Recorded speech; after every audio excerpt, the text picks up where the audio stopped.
கில்லி சரத்தை கைது செய், கில்லி சரத்தை கைது செய்ன்றது தான் இப்போ ட்ரெண்டு.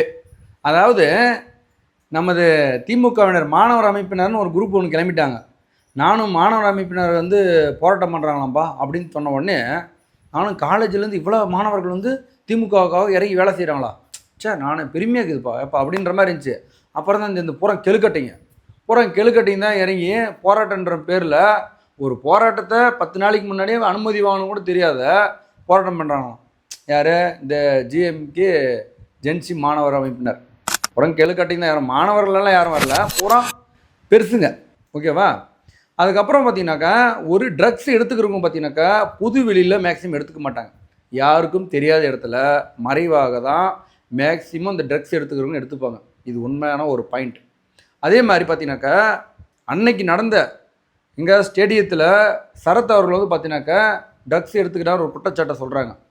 அன்றைக்கி ஒரு குழந்தைக்கு உடம்பு சரியில்லை, அதனால தான் அந்த மாத்திரையை அதாவது 1 மில்லிகிராம் அளவுக்கு தான் குழந்தைக்கு கொடுக்கணும் அப்படின்றது தான் இது. சில பேருக்கு வந்து பார்த்திங்கன்னா டானிக் கொடுப்பாங்க, சில குழந்தைங்களுக்கு மாத்திரையும் கொடுக்குறாங்க. என்னோடய குழந்தைக்கும் கொடுத்துருக்கேன், அதை அடிப்படையில் நான் சொல்ல வரேன். இந்த மாதிரி ஒரு குழந்தைக்கு முழு மாத்திரையை கொடுக்க முடியாது, அதை வந்து 4 பாகங்களாக கொடுக்கலாம். இல்லைன்னா அது ஒரு மாத்திரையை ஃபுல்லாக உடச்சி அது 4 பாகம் அந்த பவுடரை பிரித்து கொடுக்கலாம். இப்படி ஒரு இதை ஏன்னா அந்த இடத்துல ஃபீடிங்கோ தண்ணியில் கலந்து கொடுக்க மாட்டாங்க, தாய்ப்பாலில் தான் அதை கலந்து மிக்ஸ் பண்ணி மேக்ஸிமம் கொடுப்பாங்க. இது அதுக்கப்புறம் அது பாலாடைன்னு சொல்லுவாங்க, அந்த காலத்துலலாம் வச்சுருப்பாங்க. பாலாடையில் பெரியவங்களெல்லாம் வந்து பார்த்திங்கன்னா அந்த மாதிரி குழந்தை உடம்பு சரியில்லாத குழந்தைங்களுக்கெல்லாம் கொடுக்குறது தான் இது வழக்கம். ஆனால் அந்த திமுககாரன் என்ன பண்ணுறது தெரியுமா, இதை ஒரு நெரேட்டிவ் செட் பண்ணி கில்லி சரத்தை வந்து சீக்கிரமாக கைது பண்ணணும், கில்லி சரத்தை வந்து பார்த்தீங்கன்னா அமைச்சர் வைக்கிறதுக்கே தகுதி இல்லை அப்படின்னு இவங்கெல்லாம் சொல்ல ஆரம்பிச்சிட்டானுங்க. ஏப்பா அப்படி நடந்தால் 2025, 24, 23, 21 நம்ம உதயநிதி ஸ்டாலின் இருந்தார்ல, உதயநிதி ஸ்டாலின் அதான் சேப்பாக்கம் சேக்குவார், அவர் தான் ஃபஸ்ட்டு நீங்கள் பதவியில் சொல்லிக்கணுமே, ரொம்ப லேட் பண்ணிட்டீங்களே. இந்த ஃபோட்டோவில் ஒருத்தரை காட்டுறேன், யாருன்னு தெரியுதா? யார் என்று தெரிகிறதா, இவர் ஜாபர் சாதிக் என்று தெரிகிறதா. இந்த ஜாபர் சாதிக் யாருன்னா சாதாரண ஆள் இல்லை, இன்டர்நேஷ்னல் ட்ரக்ஸ் கடத்துறவன், அதாவது ஃப்ளைட்லேயே கடத்துறவன்பா. இப்படி ஒரு ஆளை தான் நமது உதயநிதி ஸ்டாலின் நண்பராம். இவர் உதயநிதி ஸ்டாலினோட நண்பராகி ஃபோட்டோலாம் எடுத்துக்கின்னு நம்ம ஸ்டாலின் சாரோட ஃபோட்டோ எடுத்திருக்காரு, முக்கிய அமைச்சர்களோட நெருக்கமாக பழகியிருக்காரு. அது மட்டும் இல்லாமல் ஒரு இயக்குனர் ஒருத்தர் இருக்கிறார், அவர் யார் தெரியுமா? முட்டு கொடுக்க வந்துடுவார். ஆகுனாக்கா நானும் இயக்குனர் தான், நானும் வந்து அப்படின்னு சொல்லிட்டு யாருன்னா அதான் ஜாபீர் சாதிக்கோட கடத்தல் மன்னனோட டைரக்டரான அமீர். இந்த ஒரு டுபாகூரெல்லாம் இருக்காங்க. இந்த அமீர் இவங்கெல்லாம் வந்து பார்த்தீங்கன்னாக்கா ஏற்கனவே திமுக ஆட்சியில் மிகப்பெரிய அளவில் ட்ரக்ஸ் டீலிங் பண்ணவங்க தான் இந்த குரூப்பு. ட்ரக்ஸ் டீல் பண்ணுற ஒரு பயங்கரமான ஒரு போதை பொருட்கள் கடத்தல் மன்னனைங்கெல்லாம். இவங்களுக்கெல்லாம் எதிர்த்து இந்த ஜென்சி ஏதோ பாலிட்டிக்ஸை கருமாந்திரம் ஏதோ சொல்லி திரியுதுங்க. அதாவது ஜென்சி டிஎம்கேவோ ஏதோ பார்த்தா எல்லாம் பைத்தியம் மாதிரி தான் இருக்குதுங்க. அந்த பைத்தியங்களுக்கெல்லாம் நான் என்ன சொல்ல வரேன்னா, உங்கள் திமுக ஆட்சியிலே இது போன்ற நபர்கள் நடந்ததுப்பா. அப்படி கைது பண்ணனா முதல்ல உங்கள் ஆளுங்களெல்லாம் உள்ளத்துக்கு போடணும், குண்டு குண்டா போடணும். மொத்த அனைத்து குற்றவாளிகளும் அங்கே தான் இருக்காங்க. பல போதைப் பொருட்களை ஊக்குவிச்சவங்களே திமுகவில் தான் இருக்கானுங்க. முதல்ல அவங்கள தூக்கி உள்ளே போட்டால் தான் நாடு க்ளீன் சிட்டி ஆகும். அதை விட்டுட்டு 2 ஆண்டுகளுக்கு முன்னாடி பண்ண விஷயம், அதாவது அப்போ தமிழக வெற்றி கழகமே கிடையாது, ஒரு கட்சியே கிடையாது, அப்போ பண்ண விஷயத்தை தூக்கி இப்போ அப்படி பார்த்தாக்கா நிறைய அமைச்சர்கள் பழைய குற்றங்களை தீண்டி பார்த்தா வச்சுக்கோ, அத்தனை பேரும் உள்ள தூக்கி போடணும். குற்றங்கள் பண்ணவங்களேவே கடத்தல் பண்ணது, மணலில் விற்றது, இப்படி பண்ணவங்களே உங்கள் ஆட்சியில் வந்து கைது நடவடிக்கை எடுக்காமல் அவங்க 5 ஆண்டுமா எம்எல்ஏவாக வச்சுருந்தீங்க. அப்போல்லாம் வந்து முட்டு கொடுத்தீங்களான்னு பார்த்தா அவங்க கிட்ட கொடுக்கல. ஏன்னா ஏதாவது ஒரு களங்கம் உண்டாக்கும் வகையில் தான் இந்த திமுகவினர் தொடர்ந்து மென்டல் மாதிரி பண்ணின்னுக்கிறாங்க. அது மட்டும் இல்லாமல் அவரோட ஏரியாவில் இருக்க ஒரு தாய் வந்து என்ன சொல்கிறாங்க, அந்த வீடியோ நீ கிளிப்பில் போடுறேன், நீங்களே கேளுங்க. அந்த ஏரியாவில் வசிக்கிற ஒரு தாய் வந்து பார்த்தீங்கன்னா ஒரு அம்மா சரத் அவர்களை பற்றி சொல்கிறாங்க, அதை நீங்களே கேளுங்க.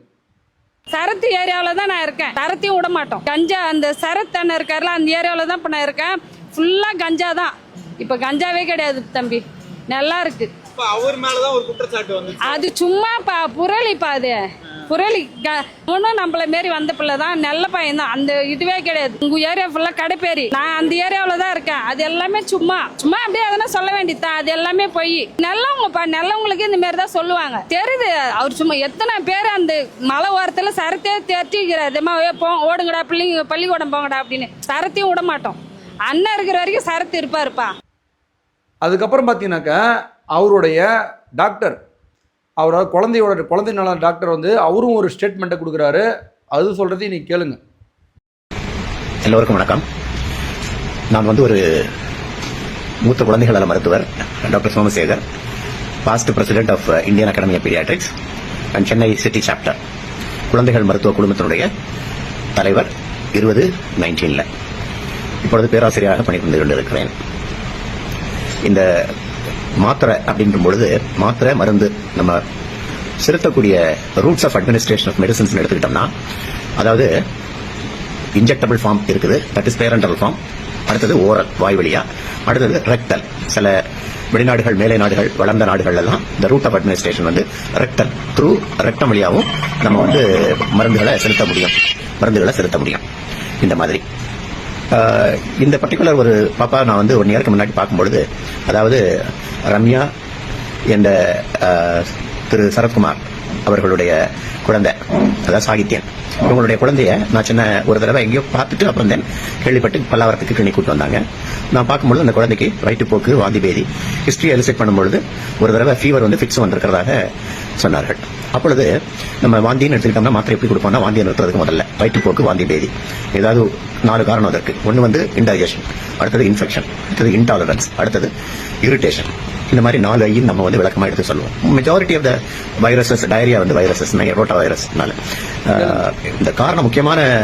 இதெல்லாம் கேட்டுப்பீங்களே, கேட்ட போது நல்லா இருந்துச்சா? இதையும் நீங்கள் முட்டு கொடுக்குறது தாண்டா ஆமாம் அப்படின்னு சொல்லிட்டீங்கன்னாக்கா, நம்ம பிரதர்ஸ்னு ஒரு இருக்காங்க 2 பேர், திமுகவினர், ஐடிவிங் மாதிரி. அவங்க தொடர்ந்து வந்து திமுக ஆதரவாக அந்த 5 ஆண்டுகளுக்கு முன்னாடி ரொம்ப கடுமையாக பேசிட்டு வந்தாங்க. அவர் என்ன சொல்கிறாரு நீங்களே கேளுங்க. அவர் இந்த சரத்தை எப்படியோ ஒன்று மாட்டிட்டாடா, விடக்கூடாதா, நம்மளுக்கு ஒரு கண்டென்ட் கிடச்சிருச்சு அப்படின்னு சொல்லி மிக தீவிரமாக அதை என்னான்னு ஏதுன்னு ஆராய்ந்து அதுக்கு ஒரு வீடியோ போடலான்னு பார்த்தாக்கா, அதுக்கான ஒரு ஃப்ரெண்டே ஒரு விளக்கத்தை கொடுத்துருக்காரு. இத்தனைக்கும் திமுகவை சேர்ந்தவரே அவரே ஃபோன் பண்ணி கேட்டிருக்காரு. அது என்ன சொல்கிறாருன்னு கேட்டுக்காங்க. அந்த ஐபிஎல் வீடியோ பார்த்த உடனே வசமாக சிக்கினார் கில்லி சரத் அப்படின்னு ஒரு வீடியோவை ட்ரெண்ட் ஆகலாம் அப்படின்னு வந்து பார்த்தீங்கன்னா ரெடி ஆகிட்டேன். பட் இருந்தாலும் பக்கத்து ஏரியா தானே, ஒரு ஃபோன் போட்டு நம்ம நண்பர்கள் கிட்ட விசாரிக்கலாம், அன்னைக்கு எதனா சுவாரஸ்யமான வேறு சம்பவங்கள் ஏதாவது நடந்துச்சா அப்படின்னு விசாரிக்கலான்ட்டு தான் ஒரு ஃப்ரெண்டுக்கு கால் பண்ணேன். பட் ஆனால் அந்த ஃப்ரெண்டு வந்து பார்த்தீங்கன்னா சொன்ன கதையே வேற மாதிரி இருந்துச்சு. அதாவது அவரோட ஃப்ரெண்டு வந்து பார்த்தீங்கன்னா அன்னைக்கு இவங்க கூட இருந்தவரே சொல்லியிருக்காரு, அன்னைக்கு உண்மையாலேயே வந்து பார்த்தீங்கன்னா அவருடைய குழந்தைக்கு உடம்பு சரியில்லையா. அந்த டைமில் தான் வந்து பார்த்தீங்கன்னா அவங்க ஒய்ஃப் வந்து ஃபீட் பண்ணுறதுக்காக அந்த குழந்தைய கூட்டின்னு போயிருக்காங்க. அதாவது இவங்க ஃபேமிலி ஃப்ரெண்ட்ஸாக வந்து ஒரு கும்பலாக போயிருக்காங்கன்னு வச்சுக்கோங்க, கூட்டின்னு போயிருக்காங்க. அந்த டைமில் இவர் வந்து என்ன பண்ணியிருக்காருன்னா, அந்த டேப்லெட்டை பொடி பண்ணுறதுக்காக இந்த மாதிரி டெக்னிக்கு. நான் கூட கேட்டேன், டேய் அது எங்கன்னா டேப்லெட்டை பொடி பண்ணுற மாதிரியாடா இருக்குது, பவுடர் மாதிரி தானடா இருக்குன்னு கேட்டேன். அப்போ அவன் என்ன சொன்னான்னா, டேய் ஃப்ரெண்ட்ஸு ஒரு 4-5 பேர் ஜாலியாக இருக்கும்போது அந்த மாதிரி இடத்துல நம்மளும் காமெடி பண்ணி விளையாடுவோம் பார்த்தியா, அந்த மாதிரி வந்து பார்த்தீங்கன்னா அவர் அதை பொடி பண்ணுற மாதிரி காமெடி பண்ணி ஒரு வீடியோ எடுத்து போட்டார். அது இன்னைக்கு அவருக்கே வந்து காமெடி பண்ணதே பேக் ஃபயர் ஆகும்னு தெரியாமல் பண்ணிட்டான்டா அப்படின்னு சொன்னார். ஸோ நமக்கு வந்திருக்கிற தகவல் இது எல்லாம் கேட்டு முடிச்சதுக்கு அப்புறமா தான் ஒரு தீர்மானத்துக்கு வரணும். அதுக்கப்புறம் இல்லாமல் ஒரு போதைப் பொருள் எடுக்கிறவங்க ட்ரக்ஸ் யூஸ் பண்ணாங்களா? சாதாரண இப்போ பவுடரை கூட்டின்னு வந்து, இப்போ பான்ஸ் பவுடர் நானே வந்து ஏடிஎம் கார்டில் வச்சு இப்படி பண்ணனாக்கா அது எப்படி போதைப் பொருள் ஆகிடுமா? அதாவது அந்த பவுடரை அவர் உபயோகிக்கிறாரா, உபயோகிக்கும் போது அதை வீடியோ ஃபுட்டேஜ் எதனா இருக்கா, அதுதான் ரொம்ப முக்கியம். அது மட்டும்தான் சட்டத்தின் முன் செல்லும். அப்படி இல்லைன்னா நீ எதுவுமே இல்லாமல் ஒரு சாதாரண ஏதோ ஒரு பவுடரை தூக்கின்னு வந்து வச்சு, இப்போ திமுகவினர் அனைவருமே இந்த ட்ரக்ஸை வந்து கார்டில் வச்சு தேய்ச்சிருந்தாங்க. அப்போல்லாம் உங்களெல்லாம் தூக்கி உள்ளே போட்டுடலாமாப்பா, நீங்கள் எல்லாரும் பண்ணுறீங்கப்பா. சரி ஓகே, அமைச்சர் அவர்களை வந்து தப்பு பண்ணிட்டாரு, சரி இப்போ நீங்களும் என்ன பண்ணீங்க? அதே வெங்காயத்தை தான் பண்ணீங்க. இந்த திமுக என்ன பண்ணுறான்னு தெரியாதா? இருக்கிற மென்டல், அதாவது திருமணத்தில் போய் ஒப்பாரிச்சு வச்சு பார்த்துருப்பேன், ரோடு ஒப்பாரி வைக்கிறவங்களை பார்த்துப்பியா, இவனுக்கு தான் அது. அது இல்லாமல் கல்யாண மண்டபத்தை வாடகைக்கு எடுத்து ஒப்பாரி வைக்கிற ஒரு கோஷ்டியை மாறிட்டு போட்டானுங்க. ஏதாவது ஒரு இருக்கட்டான சூழலில் ஏதாவது திமுக ஆளுங்க டிவிகே மேலே ஏதாவது ஒரு குற்றச்சாட்டை பழுத்திடலான்னு தானே பார்க்குறீங்க. நடக்காதரா சாமி. எப்போ நடந்த விஷயத்தெல்லாம் எப்போல்லாம் கோக்குறானுங்க பார்த்தீங்க திமுககாரன். டேய் நம்பர் 1 டுபாக்கூரா நீங்கள்லாம், டேய் டுபாக்கூர் நம்பர் 1 டுபாக்கூர். கில்லி சரத் அவர்கள் வந்து பார்த்தீங்கன்னாக்கா அதுக்கான தெளிவான விளக்கத்தை அவரே கொடுத்துருக்காரு. அவரோட குழந்தையும் மனைவி நின்று இதுக்கான விளக்கத்தை தெளிவாக கொடுத்துருக்காரு. குழந்தைக்கு உடம்பு சரியில்லாத காரணத்தினால அந்த மாத்திரையை நாங்கள் தான் பண்ணி கொடுத்தேன் அப்படின்னு. அப்படி ட்ரக்ஸ் எடுக்கிறவங்க பலாயிரம் பேர் கூடியிருக்கிற ஒரு ஸ்டேடியத்தில் எடுக்க மாட்டாங்க. நீங்கள் முதல்ல விசாரிச்சு பாருங்கள். ட்ரக்ஸ் எடுக்கிறவங்க மேக்சிமம் தனிமையாக விரும்புவோம். யாரும் இல்லாத இடத்துக்கு போய் தான் அந்த ட்ரக்ஸை எடுப்பாங்களே. இதுதான் இயல்பு. நீங்கள் ட்ரக்ஸ் எடுத்துருங்கன்னா இந்த தான் பண்ணுறானுங்க. நமக்கு தெரிஞ்ச வகையில் நம்ம தெரிஞ்ச விஷயத்தை வச்சு சொல்லும் போது பார்த்தாக்கா இந்த ட்ரக்ஸ் எடுக்கிறவங்க எல்லோரும் இப்படி தான் பண்ணுவாங்க. ஆனால் இதை நரேட்டிவ் செட் பண்ணுறாங்க. எப்படி? தாவேகாவுக்கு எதிராக இவனுங்க இந்த ஆட்சி மேலும் கலங்கு உருவாக்கும் வகையில் தான் இந்த திமுக சில பைத்தியங்களெல்லாம் உலாவினுக்குது. இது எங்கே போய் முடியுதோ தெரில. நாமளும் விளக்கத்தை சொல்லலாம். விளங்காதவனுக்கு விளக்கத்தை சொன்னால் புரியுமா? புரியவே புரியாது. அது மாதிரி தான் இந்த விளங்காதவனுங்களுக்கு விளக்கம் சொல்லி டைம் வேஸ்ட் பண்ண விரும்பலை. நன்றி, வணக்கம்.